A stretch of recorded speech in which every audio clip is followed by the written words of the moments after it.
Hello and welcome to the official Colts podcast. I'm Jeffrey Gorman. The Bulldog, Larra Overton, is here herself, the best in the business, JJ Stankevitz. We are here to talk Colts football. And guys, right from the top, obviously after the 21-13 dropping to Minnesota, the NFL has spoken. I just want to get this out there right. How does it feel to have a primetime game ripped from the jaws of almost 2 out of 3 weeks we were going to be the primetime game? But Goodell stepped in and took that New York Jets primetime game away from us. JJ. Yeah, I mean, it stinks to not have the Colts on again in primetime. It probably has something to do with the Colts being 4-5. It also has something to do with the Jets being 3-6. Mm-hmm. I know they just won on Thursday Night Football, but if the Jets were 6-3, they're probably not. Hey, wait a second. Question: if we win this game in Minnesota, are we still on primetime? It's a good question. It's a great question. The other thing I thought might keep this game in primetime is maybe the thought of the intrigue between Flacco versus Rodgers, like a little bit of that, like probably, likely the last time maybe that you see those two go head-to-head, 2 Super Bowl winners. And so I thought maybe that would generate a little bit of intrigue from it. But, yeah, I mean, it's tough to tell. But, yeah, you would think maybe if the Colts had gotten the win previously on Sunday Night Football. Right. Who knows? You know, this is going to be kind of a depressing anecdote. But, the last time we won on primetime was? Last time winning on primetime. Oh, gosh, that is going to be depressing. Well, there was Thursday night versus the Jets. It was after that. Broncos. Yep. That's why I prefaced Denver. it by saying it's going to be a depressing Broncos game. thing to bring up. But, yeah, that 12-9 Broncos. 22. Yep, and the Jets was 21. Mm-hmm. Yep. Remember both those? So there you go. But those were both Thursday night games. Those are both Thursday night games. We haven't won on Sunday Night Football since San Francisco 2021, the Bomb Cyclone game. Oh, yes. Wow. Atmospheric river storm. I will never forget that phrase. Yes. Heck of a game that was. Yeah. Good call on that. I thought it was going to be Pittsburgh. Also, the Colts haven't had a home primetime game since long before any of those either. Scheduled home primetime game. Right. Because we haven't had, it was, the last one would have been Christmas, right after Christmas against the Chargers in 22. Okay. Monday night game that Nick Foles started through 4 picks. I know we're all trying to forget that season, but that was the last one. A little depressing, but that was scheduled. Okay. Yeah. But anyway, we obviously had Houston last year to end the year.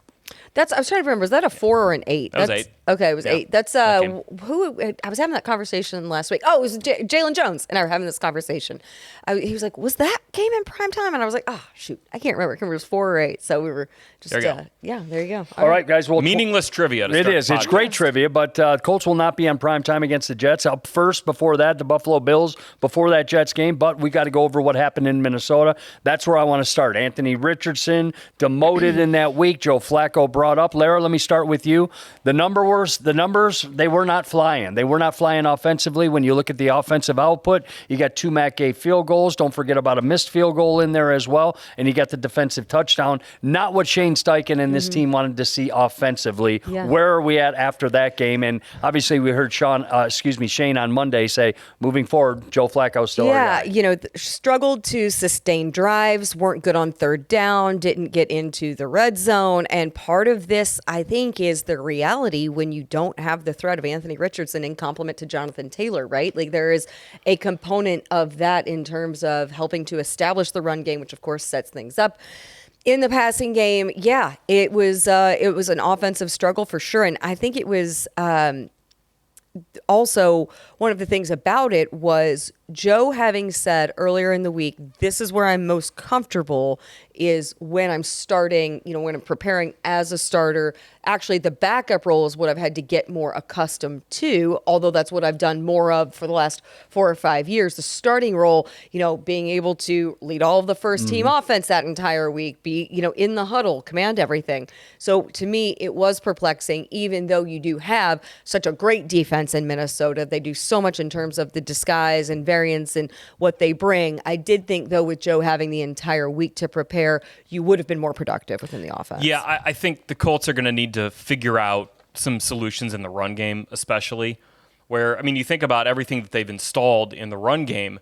It hasn't all been predicated on 5 being back there, but a lot of it includes some element of they have to respect Richardson's running ability. So you got to find some solutions there because you got to get Jonathan Taylor going. This offense is going to now go, I think, as far as you can as far as the run game is probably going to take you. Just that's going to make things easier for Joe Flacco. That makes things much easier for the offensive line, where you're able to be productive going forward with some of this stuff. So I think there are enough smart people over in that coaching room that can figure some stuff out. But this is still kind of new, right? Of like Joe Flacco being your starting quarterback, that you can't just snap your fingers and say everything's going to carry over. So I think now, you get a couple, game of tape that you had against Minnesota. You had the Jacksonville game, you had the Titans game, but neither of those games were with Jonathan Taylor. Yeah. So there are kind of these other factors here. I think as the season goes on, you will see that run game get better, and that will positively impact this offense. I also think with the frequency that Minnesota likes to pressure you, right? How often they blitz, how exotic they like to be, having two rookies starting on the offensive line is really tough. Dalton Tucker has been great since he has stepped in. For that to be Matt Gonsalvez's first start, tough situation, right, for him to be thrust into. I did think Gonsalves, until that last drive, I thought he held up pretty well. Yeah. It's more just the rest of it, right? Like, they can have like a funky pressure and you run the ball, and it's maybe a little bit different than pass protecting in terms of your assignments and stuff. But the thing that I went back to after the game is I just sort of assumed that Flacco's stats when he was blitzed were going to be a little bit rough, because that's been what Minnesota usually has success in when they've limited opposing quarterbacks across the season. But he was 9 of 14. He didn't throw a pick. He didn't get sacked against the blitz. It was when Minnesota did not blitz. They're still disguising coverages. They're still throwing the kitchen sink at you on the back end. It's not like, oh, they sent 4. We don't have to worry about anything. But that's where the Colts offense struggled the most. Joe Flacco, when he was not blitzed, had a 39.6 passer rating. So that's where you needed to see some improvement, because he handled the blitz. Flacco did handle the blitz relatively well in this game. Can we talk about Pittman for a sec? Like, we know what Michael Pittman is, and we saw what the Colts did in the offseason. Is this something, guys, I'm asking you both, is the year, which is inefficient in Michael Pittman's terms, is this strictly from the injury from the back, from his practice schedule, or is it the flip-flopping of, hey, Anthony's injured, then Anthony's back, then Anthony's demoted, and Joe's back in there? Is it the flip-flop of that? Because Pittman put up numbers for years here, and we saw what he is, a great second-round pick out of USC. This year, not so much. Yeah, it is really interesting, and you want Pitt to be involved, right? And there were opportunities in that game. I kept listening to Coach Venturi talk about how open you have things in the middle, how, you should have been targeting that area of the field. Now, I'm not exactly sure all of what went into that, but, Rick was calling it out that it seemed like that there were a number of opportunities where you could have gotten Pitt involved. Now, that being said, man, Josh Downs came up big, and it was great to see A.D. Mitchell make the catch that he did earlier in the season. My goodness, how productive has Alec Pierce been down the field? It is interesting, though, that skill set of Michael Pittman we have not seen as heavily utilized, right? Ability to, high point the ball, win the 50-50s, do all of that. That has, and maybe that's part of it, JJ, just the respect being given to Michael Pittman, that people are, now, scheming for him, because he is, regarded as wide receiver number 1, right? He's the lead guy. So this is something that you are game planning for and game planning to attack. So maybe that's why we're not seeing the opportunities to get it to him, because defenses are more effectively accounting for it. Yeah, I mean, I would think opposing defenses were doing that already, just like based on, he had 156 targets last year, 141 the year prior, 129 before that. I think a lot of it is, though, just we've heard Shane Steichen say a couple times, we just got to get him involved early. Just get it rolling early, because that's where I think you saw a lot of Pitt over the last couple of years, where you get a couple catches early in the game, he gets rolling, he's hitting some of those in-breaking routes, or he can kind of be that slasher within this offense, the guy who is going to get you the first down. The thing that I was surprised by, so Michael Pittman Jr., his success rate has been over 50% every year of his career. This year it's at 40%. So when he's catching the ball, that means he's gaining, this is going to be a tough thing to explain for a podcast, but previously a successful reception gains 40% of yards required on first down, 60% on second down, or 100% on third or fourth down. So when you threw Pitt the ball over the last 4 years, half the time you're getting successful yardage, plays that either generate a first down or are enough yards that they're considered successful. And this year it's only at 40%. So that's a little bit, that number's got to come up to make Michael Pittman Jr. the effective receiver we know he can be. And with that, when you do get Pitt involved early, he has, I think, the ability, even more so than any other pass catcher in this offense, to just frustrate the heck out of defenses, right? Like Pitt is a really irritating guy to have to match up with. And when he gets rolling early and he brings that swagger onto the field, I think that that's an opportunity where obviously there's the production, you can look at the numbers, but I also think the implications of getting him involved early, that is where you can sometimes frustrate a defense in particular early on that creates some opportunities later as well. Third downs wasn't great. Joe Flacco coming in to this game for the 24 season, pretty good on third downs. The efficiency that the Colts showed and the quarterback showed, not great in the third downs. JJ, for you and Larra, please help us out on this. Going out with the direction of this football team, making a push for the playoffs, offensively speaking, what needs to be the consistent factor? And I'm going to take JT out of it. That's low-hanging fruit. I understand we need a running game, average 100 yards plus. Outside of JT being consistent, what does this offense need to do to start winning some games that people are picking them to lose, such as this one coming up against Buffalo? What's the main one? I mean, if I can't say Jonathan Taylor, then I do think it's you kind of need to avoid some of the self-inflicted stuff. Go on. Like there were, the Colts had a 3rd and 19, right? They had some like really long down and distances. You had the catch that Kylan Granson had down the near sideline being negated for an illegal shift penalty on him that would have got the Colts in the red zone for the first time. Right. Just little things that kind of pile up throughout a game. You get, the chop block on Jonathan Taylor that kind of knocks the drive all the way back. Just stuff like that.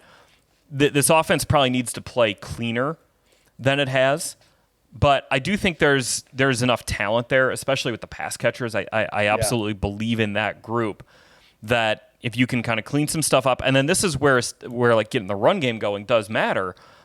It's hard to convert third downs when you're throwing it all the time. If you can have, hey, it's 2nd and 6, and we know we can get 4 yards on this run, let's go get it. Now you got a 3rd and 2, and we might run it here to JT, or we might throw it.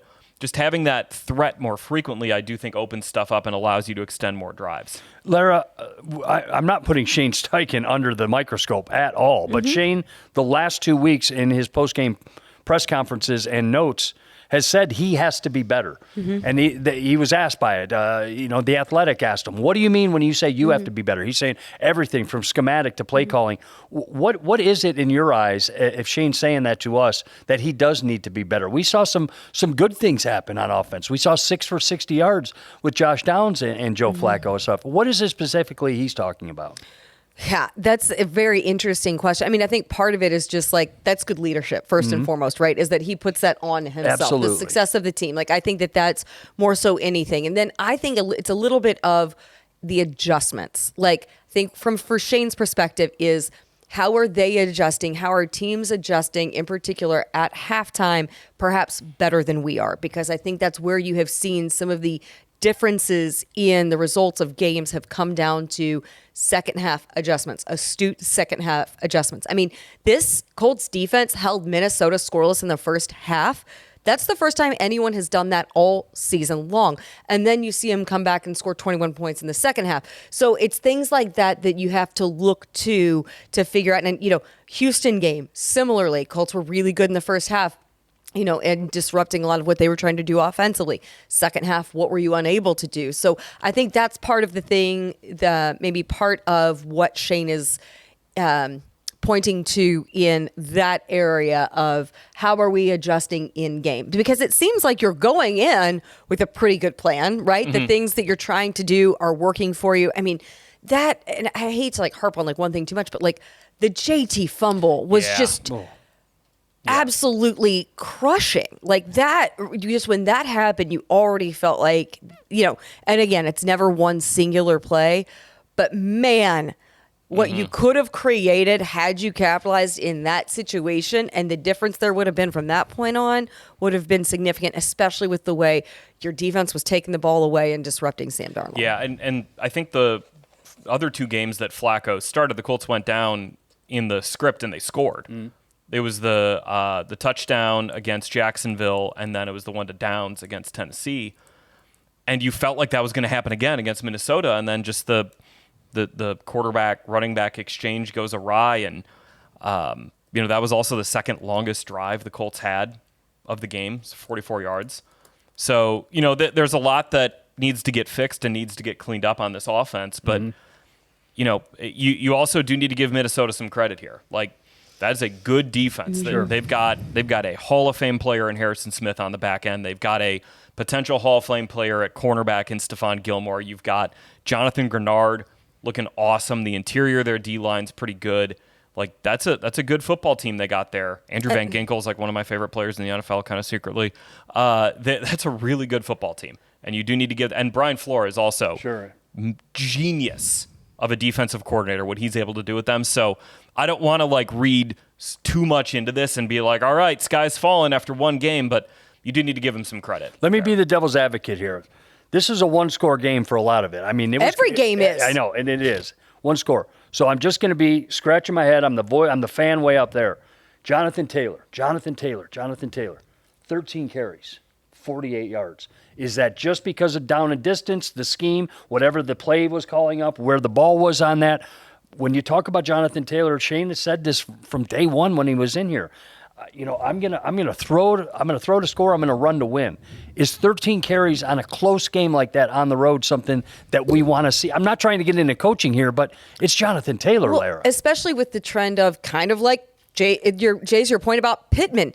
JT is a guy who kind of needs to get involved early. We see this where he gets better. He tends to get better as the game goes on. That's where, when you feed him, that's where he finds the creases. The holes begin to open up when you are engineering a lot of your offense through him, at least from that's just the track record of how it has tended to be. Now, the other thing is, I think JT's ankle is healthy. We think so. Otherwise, he wouldn't be out there. But I don't know if that's a component I'm not worried to about. it. But I'm not worried about that. Here's why I think you saw those carry numbers be a little bit out of whack. Okay. Colts handed the ball off to Jonathan Taylor on first down 9 times. They dropped back to pass 9 times on first down. But Jonathan Taylor, on those first downs, he gained 33 yards, so he's at 3.7 per. Mm-hmm. And he had quite a few of those get stuffed. Right. Well, technically none of them got stuffed for no gain, but quite a few that went for just 1 or 2 yards. Right. Mm-hmm. It's hard to run the ball again if it's 2nd and 8, right? So I think that's where you ran into some issues here is the balance of having Flacco drop back versus giving it to JT on first down was right there. It was right there. But if those plays on first down to Jonathan Taylor aren't gaining a lot of yards, then you're going to get Flacco dropping back on 2nd down and on 3rd down. So that is where I think that those numbers got a little out of whack. Just curious about the offensive output. We talked a little bit about Mac and Salvis. Don't know what's going on with Bernie Ryman this week, but overall, we saw Gennard. Find out tomorrow. Yeah, we will. We saw Jonathan Gennard have a couple of sacks late in the game. Those were. Go ahead. I'm not worried about those because those are in desperate passing situations where these deep developing concepts and I don't know. I thought Gonzalez acquitted himself really well over the first 9 drives of the game. And if you gave up a sack and a couple pressures on that drive, I'm not going to hold that against him. I thought he competed his butt off. Well said. Needed to talk about it. We're not talking about Dalton Tucker, Larra Overton, so something must be good happening on the right side of the offensive line. That's right. Because this kid's played a lot of games now. He stacked some game starts under his belt, and we're not talking about him. So something good that's happening there. Oh, what a find by the scouts in getting him, signing him as an undrafted rookie guy out of Marshall who had said he had 2 opportunities to play college football. It was either Marshall or I believe Eastern Kentucky University. And then for him to come in and do what he has done this year has just been absolutely incredible. Great. Yeah, great. He's fantastic. Yeah. Hey, Will Fries, we love you. You think about, look at the investment of the draft picks up front. You think about how much has been spent and invested via draft capital or, just pure money with the contracts that are invested there in the front. And then you have an undrafted rookie, right? Stepping in there alongside. And a 3rd rounder in Bortolini. Right. And he stepped in for a 7th rounder. Yeah. How crazy. You do have a lot invested there, but you can't have an entire offensive line built out of 1st-round picks. You got to get play like this out of someone, and Dalton Tucker's been that guy. And Will Fries you think about, obviously Ryan Kelly and Quentin Nelson, and then Braden Smith was a high pick guy, so yeah, pretty cool situation. Awesome. Okay, guys, I want to give out some back slaps to the offense. I said his name earlier. We saw Josh Downs, what he means. Possibly the best slot receiver in the league at this rate, the way he's going right now. I'm going to give a big old back slap to him. Say, hey, let's keep it going into Buffalo. Who else did you like offensively? Even we haven't talked about Alec Pierce for a while, but we saw a little splashing of Alec this last game. Yeah, exactly. Like, does anyone get better pass interference calls than Alec Pierce? Right? Like, I mean, to me, you should get credit for those, right? With the way he is able to draw those. I mean, that's huge. And I thought you would get him involved in that second half because we heard Joe Flacco say with the game in Jacksonville, he didn't start to go to Alec until the fourth. And he said, I kept thinking we got to find a way to get him involved. So I thought that might be something, in the back of Joe's head to, especially kind of get some of those quick strikes within your offense. But I think for me, I do want to give a little bit of credit to A.D. Mitchell for coming up with the catch that he did. That was a tough situation. And he has endured so much when, people have been critical of him in certain situations and comes in with tons of expectations as a rookie. So I thought coming up in that environment, in the situation that he did, I think that will help be a spark for A.D. Mitchell. I really hope that that's something that he can build some confidence off of, and that's a situation that the guys go back to and they look to and they're like, all right, we can trust this guy. This is a guy who we can go to. And I think you're going to see that pay dividends here next week. Yeah, just real quick on Alec Pierce. What I really liked about his game, he only had 3 catches, but they were all when he was kind of pressing the safety. And Minnesota wasn't letting him get over the top in this game. They were not going to get beat by Alec Pierce over the top. So he pivoted. He was able to adjust his game to running kind of those deep stop routes, the deep in breakers where you've got Harrison Smith backpedaling, and all of a sudden here comes AP just kind of feeling into his zone, and the ball's there on time, and you're getting 16 yards a pop on those. I thought those were really nice plays by Alec where he's able to get out of his breaks and catch that stuff intermediate because they're playing him deep. It's kind of the change up to, all right, if you're going to take away the deep stuff, here's how I can still be effective. And he was when he got the ball thrown to him. Man, Harrison Smith and Stephon Gilmore, both 13 seasons in the league. I know.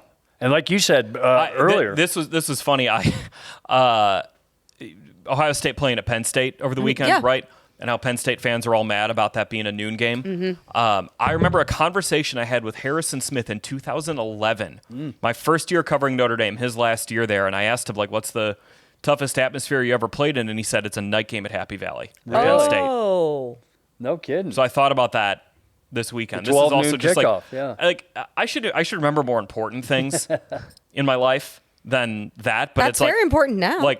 We're my wife and I are having a conversation about this game, and I was like, wait, I got an anecdote. Yeah. Conversation I had 13 years ago with a future Hall of Fame safety. Here we go. You might have been right. They play them at night. Who knows? They may have won that one, and they shouldn't have won. They shouldn't have lost that one. But that's another podcast anyway. Penn State football on it right there. So guys, we breached or broached the offense. What had happened there wasn't the best outing, defensively speaking, in prime time.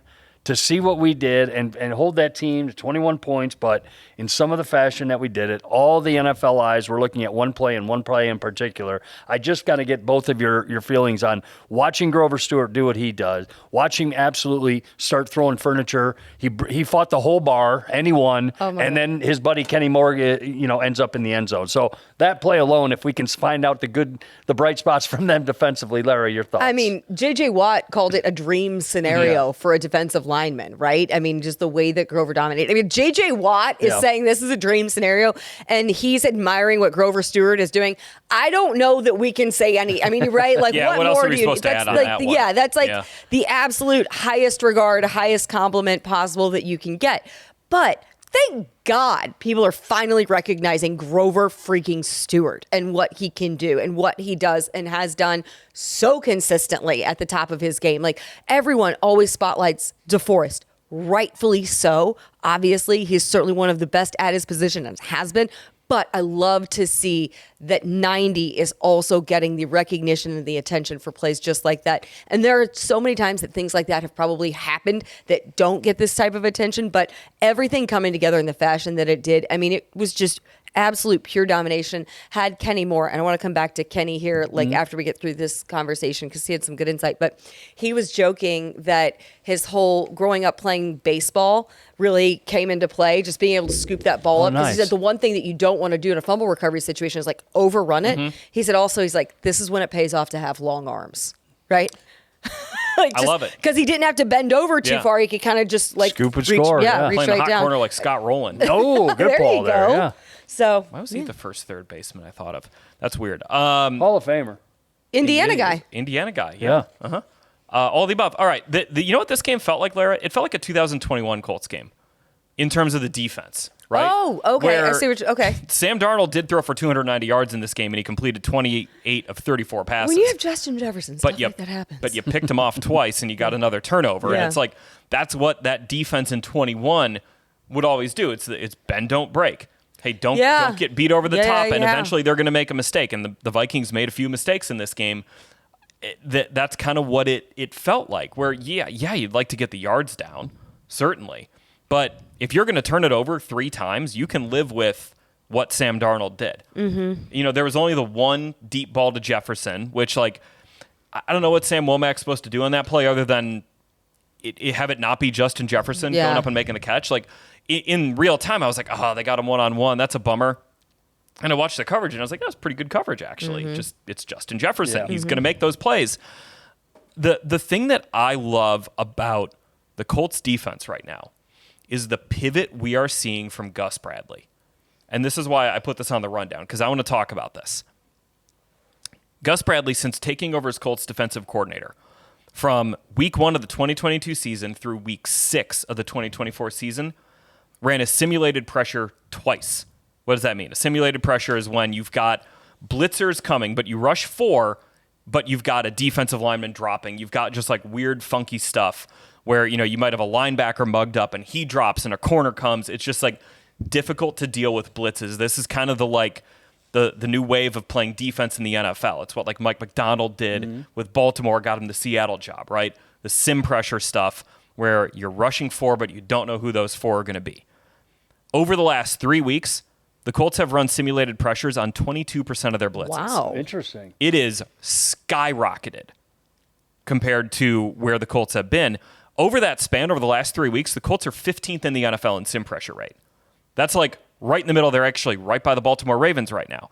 So Gus Bradley has identified, hey, we've got Zaire Franklin and EJ Speed. Something they are really good at is getting walked up over the A-gap and then bailing out and playing coverage. They're good at that. And also pretty good blitzers if you actually do send them. So I think let's throw this changeup in here. It's not something that is in the DNA of this defense, but Gus Bradley has identified this is something we can be good at. The Colts over the last 3 weeks are 9th in the NFL in pressure rate.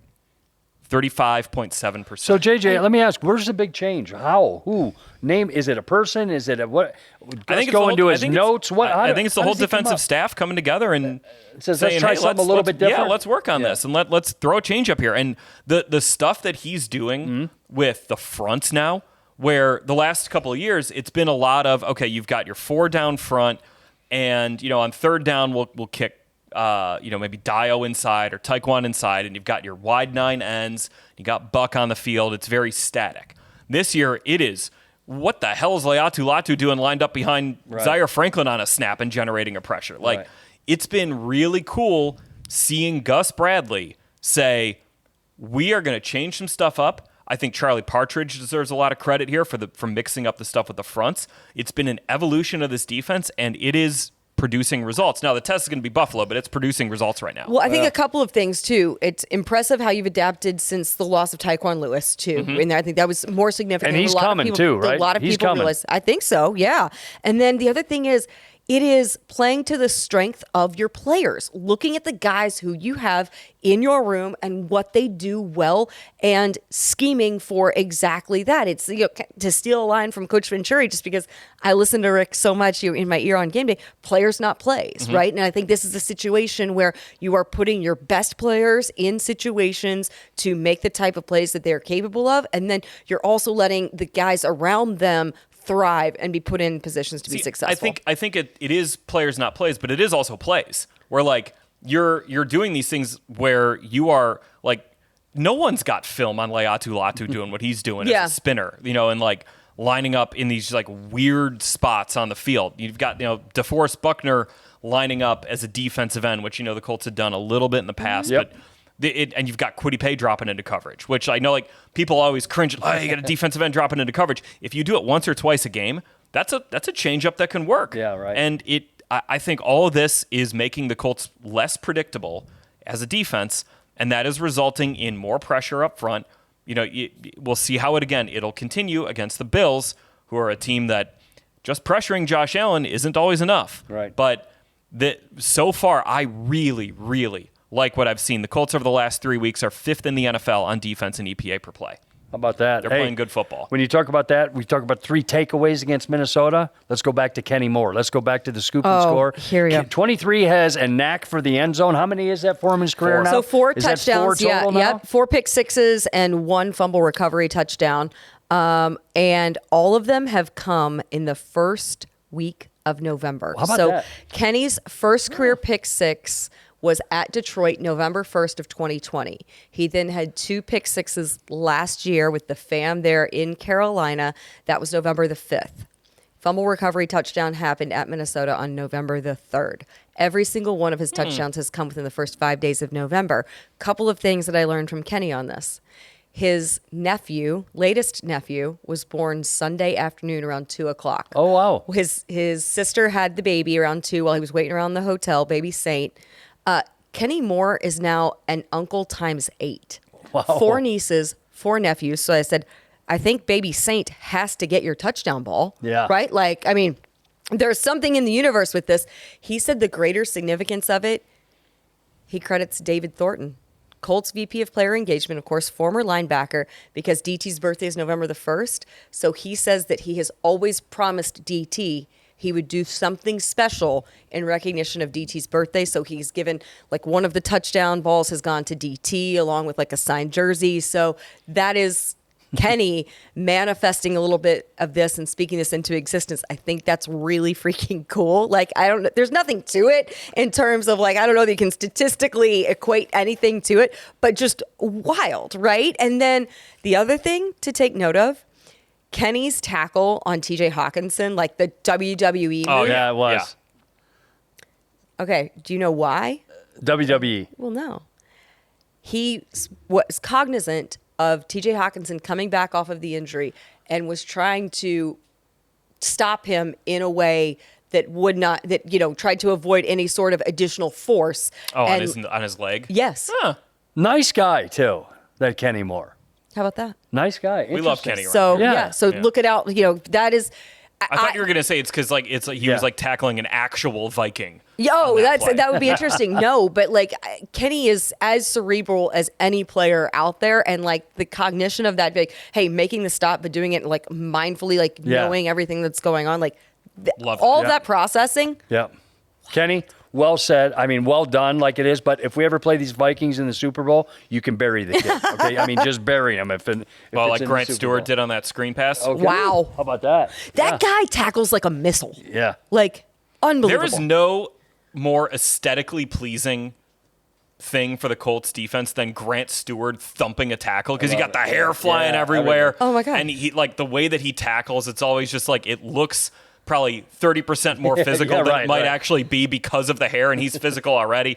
Really aesthetically pleasing, Grant Stewart. Fun watching Shane Grant, Steichen described him as relentless energy, that Grant Stewart. He was like, even in practice, he is balls to the wall, flying around all the time. And it's like, that totally tracks for me, right? Absolutely. Okay, we went over the offense, guys. We went over the defense. Now let's continue the run to the playoffs. And it's still there. Obviously, You're a game back. Yeah, right there in the playoffs. Like, real quick, Jeffrey. Go ahead. This is all doom and gloom right now Sure. about the Colts coming off this loss. You lost A lot 2 of in a games row, left. Quarterback change, all that. You're 1 game behind the Denver Broncos, and you still play them in How Week about that? 15. You got the berth. Bengals sitting there, who you're tied with record-wise. They got to go through that gauntlet of the AFC North. Like, a lot can happen. The Colts need to fix a lot of stuff. There's a lot of things that have to improve, but if they do, there's still time. Oh, yeah. There's still time for this team to make a playoff run. Also, it is right there in front of them. You just came off of a brutal stretch of October, with all these road games. Colts are 3-1 at home. You've got some really good home games coming up. These are tough games. So your two best, But you get them at home. Right. The difference of playing Buffalo in Buffalo or That's a great Detroit point. in That's a great Detroit, point. those are two good ones to get inside Lucas Oil atmosphere-wise, Stadium. that was absolutely. loud at US Bank Stadium, but Buffalo and Detroit, especially, the way that they're going, those are two of the loudest environments too. Yeah, absolutely. You want to get them at home. What do we expect to see, guys? Give me the scenario offensively. The Bills are coming in. It's a Josh Allen-led team. Here's what I'm thinking What about. are you thinking? Thinking Tables. about in 2021 when Jonathan Taylor had 5 TDs against Buffalo. There we go. That That's what I'm 22. thinking. Okay, hold on. There we go. Let me go back to that 2021 game because Let's go back to the it. Colts were. What Talked to week Braden was that? Smith about it last week. Yeah. Colts are 5-5 going into that game. Buffalo was 6-3. We're not all that far off here. That game was in Buffalo. Similar. And the Colts are also just coming off they had beat Jacksonville the week prior, but it was not a good game. Pretty ugly. Okay. Maybe we're cooking with something here. It could be. Look, think about the guys who were up front for him in that game. Braden Smith, Quentin Nelson, Ryan Kelly, all part of that one. So My God, you pull up Jonathan Taylor's stat line from this game, and it's just like, oh my God. go ahead. If you had him in fantasy that week, Oh, yeah. You won. 32 carries, 185 yards, 4 touchdowns, including a 40-yard That's what run. I'm He also talking had about. 3 catches for 19 yards at the touchdown. Josh Allen in that game went 21-35 for 209 with 2 picks. George Odom. Shout out George Odom. shout out. And the third pick of that game was caught by Zaire Franklin, thrown by Mitch Trubisky. Oh, interesting. Okay.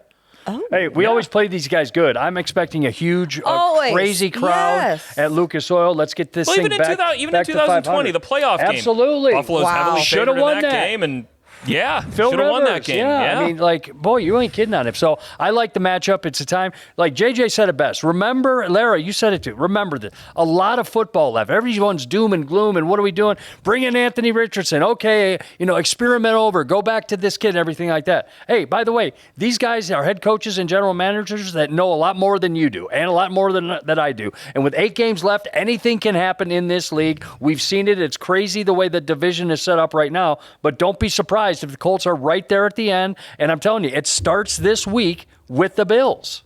There was something last week, too, that piqued my interest since you're saying that, too. Shane was asked about potentially having a package of plays for Anthony in there. And he did not dismiss it. Okay. He did not shut that down. It was an interesting, if you were I hope we really, see that, right, yeah. JJ, you were listening to that. It was an interesting notation that, there's still some things that they're working around in there. At the very least, who's got to prepare for it now? The Buffalo Bills. Exactly. for sure. Exactly. For sure. Love All right, the chess guys. match. Well, we're ending this thing, and we're going to find out so much more on Wednesday when this thing Yeah. rolls out. Practice rolls out. Obviously, Colts.com has all the latest. Follow them both on Twitter, X, at JJ Stankevitz, at Larra Overton. We're going to find out a whole lot more. Sweet home cooking. Need it this that. week. Coming up there, my buddy Matt Smith's coming up from Michigan, my boyhood friend who's Great. never been to Indianapolis Colts game before, so shout out to Matty Smith.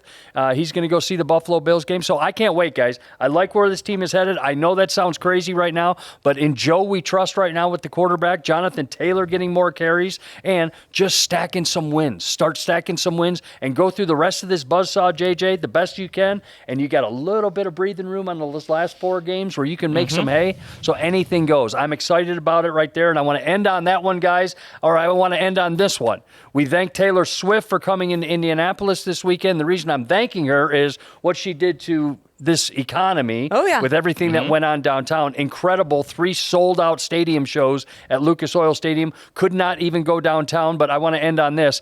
I was told, Larra, I was with you. No, I'm good. You want to go see Taylor Swift? No, I'm good. It's good. But everybody that goes, hold that thought. Everybody that has went and saw it said, it's a spectacle. Whether you know her music, you love her music, you don't know her music, if you like to be entertained, that's 3.5 hours that is can't miss. And I know you were there with family. JJ has the friendship bracelets to prove it. Tell me I sure about do. it. Tell me about it.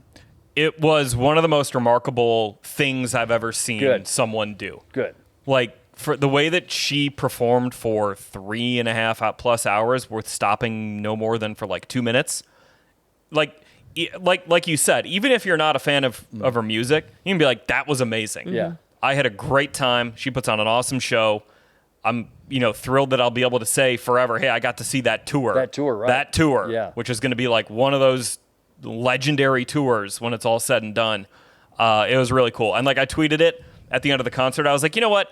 If you actively dislike Taylor Swift, that's just hate. That's like that's unfounded hate. Yeah, right. You can be like, she's not for me. But like if you're like, I hate her, that's just like, what are we doing? And here, was awesome. my whole take on it is not to like diminish like how significant or like Yeah. the enjoyment of it all. My whole thing is I saw her years ago, much different tour. I've seen her once, and just the number of my friends who were trying to take their little girls and different things. I'm like, I shouldn't take a spot from someone else who was like, I am dying to be there. Like my younger sister who went on Friday, and I'm like, there is someone much more deserving of going and appreciating that show than me. So that's kind of why in those situations I'm like, hey, yeah, I could go and I would have fun, but know that there are so many people who, obviously, and I had so many friends who were getting tickets last minute, doing things, getting pictures from them, dressing up with their daughters and taking them to the show. So there are so many lifelong memories that I know were made for some of my friends and their families, which I love to see. Yeah, I had my sister come in from Michigan. A couple of her daughters came with her and stuff like that to see it. So I was so happy that it worked. And by the way, after this, I think she's done with her U.S. portion of Headed the to tour. Canada. Goes to Canada for a couple shows, and then it's done. A It's couple. over. JJ, it's 6 straight shows at Rogers Center in Wow. Toronto. Well, there you go. 6 straight shows that not straight in a row. It's like 3 and 3 and split up a little bit. But my gosh, Taylor Swift, the effect. Welcome. That's New York City Marathon level endurance Yeah, right there. it is. 'Cause We we had the marathon last week, so it's fresh in my mind. But Tay, we thank you for coming to Indianapolis. Guys, anything on the way out? Buffalo Bills away. It's a 1 p.m. kickoff on Sunday. What do you got for us, Laura? Anything on the way out? shout out to our girl Flava Ave behind the camera, who is videoing and editing our podcast this week. So All she's right. taking great care of us. Double J, back what do you there. got on the way out? Boy, this game this weekend, like I haven't really thought about it. You a like whole it, though. lot You, yet, I can tell you but like I'm this like, game. oh, Buffalo coming to town. Yeah. Weirder things have happened. If you're all down on this team, like, Don't be. Can I- Weirder things have happened. Two things. Yeah. Like, can we all go back to 2022 when the Colts beat the Kansas City Chiefs at Yeah. home? Yeah, we are Got not their with number. the 2022 team, but like, but right, like, right, but I it's the mean, same thing. but I mean, Yeah, there's, yeah. but I'm just saying like that. And then I heard Joe Wright say this morning. I was listening to him, and like, let's be honest, no one's smarter than Joe Wright. Like, I mean, I work with him too much. So. But Joe was saying there is nothing more dangerous than a team like this that's in the situation they are right now. He considers this Colts team to be very dangerous going up against Buffalo, who barely escaped last weekend. That's So true, yeah. I thought that was 30-27 with interesting- Miami, yeah. Interesting point from old Joe Wright. Awesome. All right, guys. Well, that was it. Appreciate your time. We got a whole lot more coming up. The storylines, they don't end here in Indianapolis, but you can find out the latest again on Colts.com. Two of the best in the business that do it right here. The Bulldog, Larra Overton. We'll have a story in the offseason on why we're calling her the Bulldog. Well, Believe it's my me. high school, New Albany High School Bulldogs. The Bulldogs, so proud that's alum. it. That's and something else. Anyway, JJ Stankevitz, also the best in the business. Yeah, I said it. Love you guys. And a big shout out to Amanda, who is here again as our only studio audience member for another week. Amanda, we appreciate you week in and week out. For JJ and Larra, I'm Jeffrey Gorman. Again, Colts.com has you covered. Thanks for sitting and listening to us for a couple, and we'll do it again next week. Go Colts.